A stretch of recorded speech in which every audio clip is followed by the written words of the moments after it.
नमस्ते मित्रांनो, मोदी सरकारने एक नवीन नियम काढलाय ड्रायव्हरांसाठी. खूप छान आहे, ऐका तुम्ही. की जर अपघात झाला, म्हणजे सर्वांसाठीच हा, मोटरसायकल असू द्या, फोर व्हीलर असू द्या, कोणताही असू द्या वाहन, यांचा जर ऍक्सिडेंट झाला आणि तिथून जर तो चालक फरारी झाला तर त्याला 7 लाख दंड, 7 लाख रुपये आणि 10 वर्षाची जेल.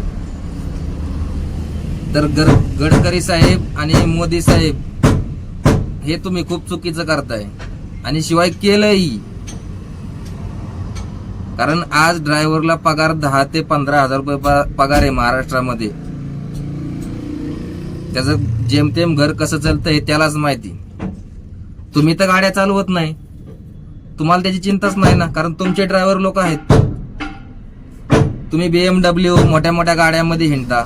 आम्ही काय करायचं गरीबाने? 7 लाख रुपये आणायचे कडून जर झाला. आणि पहिली गोष्ट, आम्ही कुठलीही अशी गाडी वेळी वाकडी चालवत नाही. ड्रायव्हिंग आमची व्यवस्थित असते. पण ही बाकीचे जे असतात, दारू पिऊन चालणारे, माजमस्ती करणारे रोडला, यांचं काय? यांच्या आडवे तिडवे गाडी चालवण्यामुळे अपघात होतात. तर मला असं सांगायचंय की तुम्ही जर हे नियम लागू करताय ना, तर जागोजागी रोडला कॅमेरे बसवा.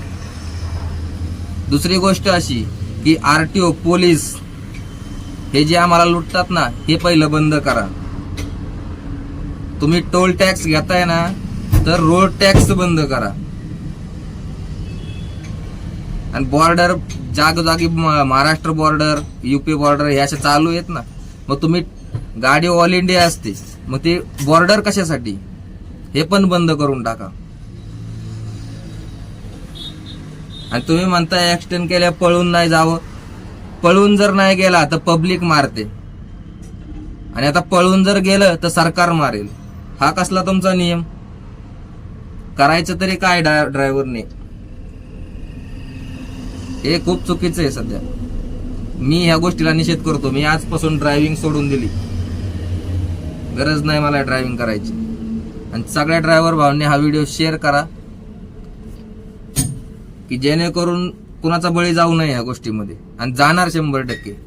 कारण आज रोडला इतक्या गाड्या झाल्यात की कुठेही काहीही होऊ शकतं. त्यामुळे व्हिडिओ जास्तीत जास्त शेअर करा. व्हिडिओ आवडला तर चॅनल सबस्क्राईब करा. धन्यवाद. ड्रायव्हर एकता जिंदाबाद.